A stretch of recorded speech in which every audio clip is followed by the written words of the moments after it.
ठीक, तो आज हम लोग देखते हैं डिस्ट्रीब्यूशन ट्रांसफार्मर।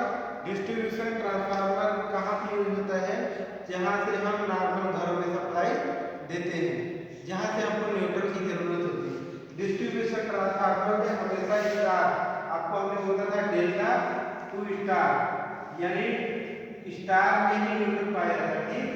कि यहाँ हमको जो है डिस्ट्रीब्यूशन ट्रांसफार्मर में न्यूट्रल मिलता है, न्यूट्रल के लिए ही डिस्ट्रीब्यूशन ट्रांसफार्मर का प्रयोग करते हैं। ठीक, अब हम देखते हैं डिस्ट्रीब्यूशन ट्रांसफार्मर में क्या क्या होता है। तो डिस्ट्रीब्यूशन में होता है actually R phase, Y phase, D phase, अर्थात डिस्ट्रीब्यूशन ट्रांसफार्मर 3 फेज होता है, 3 phase, R Y B. R मतलब रेड, वाई मतलब येलो, बी मतलब ब्लू। ठीक, इस तरीके से। और इसका जो ये जो दिखाया गया ये बुशिंग है, क्या है? पोर्सिलिन का, चीनी मिट्टी का बुशिंग होता है। इसी के आगे कॉपर का लगा होता है कनेक्टर करने में, यानी अंदर से जाता है लेकिन कॉपर से होते हुए आता है। कॉपर का कनेक्टर होकर तब तार से बाहर जाता है। ठीक, ये हो गया।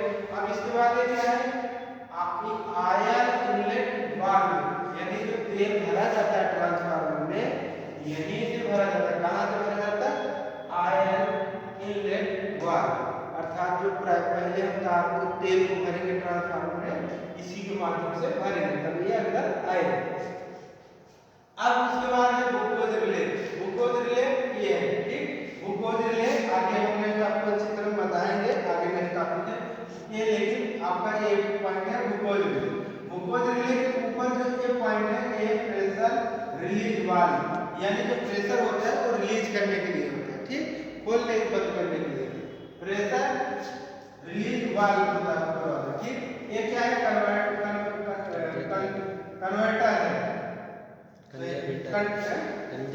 हाँ सॉरी, हाँ सही बताओ, कंजर्वेटर है। कंजर्वेटर में तेल भरा जाता है, इसी कंजर्वेटर में तेल को भरा जाता है, इसी कंजर्वेटर के माध्यम से तेल आता है।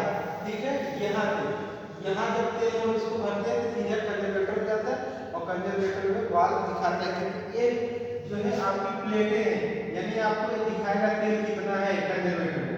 कंजर्वेटर एक मतलब टैंक होता है, तेल का टैंक होता है।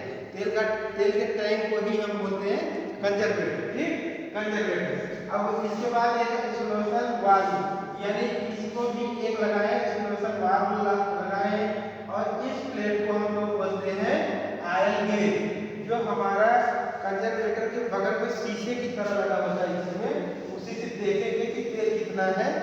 इस पॉइंट को हम बोलते हैं शीशे की तरह चमकता है, तेल दिखाई देता है, उसको बोलते हैं आयल गेज। ठीक, आयल गेज।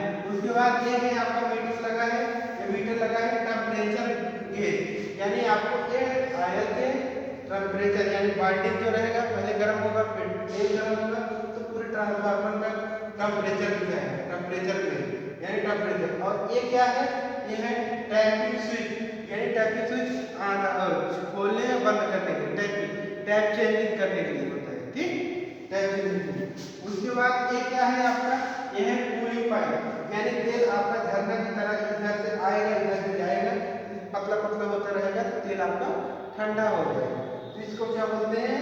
जो है कूलिंग पाइप। और इसके नीचे लगा है टैंक, तेल का टैंक नीचे लगा है।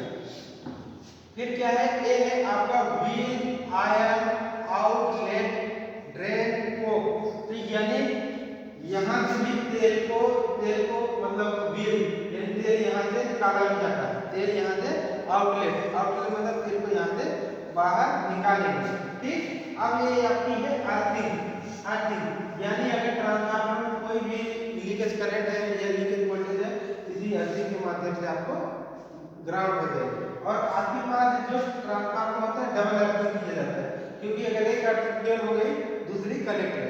हमेशा ट्रांसफार्मर दो जो है लगाया जाता है, दो अर्थिंग। ये क्या है? ट्रांसफार्मर का व्हील है, व्हील मतलब चक्का, पहिया। ट्रांसफार्मर को आगे पीछे कर सकते हैं। मान लीजिए ट्रांसफार्मर अभी सही ठीक है, कल को खराब हो जाएगा, इसको इसी पहिए के माध्यम से आगे ढकेल के ले जाएंगे। ये होता है जैसे रेलवे का ट्रैक नहीं बना होता, उसी के माध्यम से इसका भी ट्रैक बनता है। ठीक, अब उसके बाद क्रॉस आयल है, इसके अंदर जो है बाइंडिंग है, बाइंडिंग में क्रॉस आयल भी रहता है। और एलटी पोर्सिलिन पुश, यही हमने बोला कि एलटी का पुश है जो है जिसमें आर वाई बी कनेक्ट होता है वो पोर्सिलीन का बना होता है, चीनी मिट्टी का बना होता है। ठीक, इस तरीके से आपको डिस्ट्रीब्यूशन ट्रांसफार्मर के बारे में बताया गया। क्या आपको समझ में आया कि नहीं आया? आया?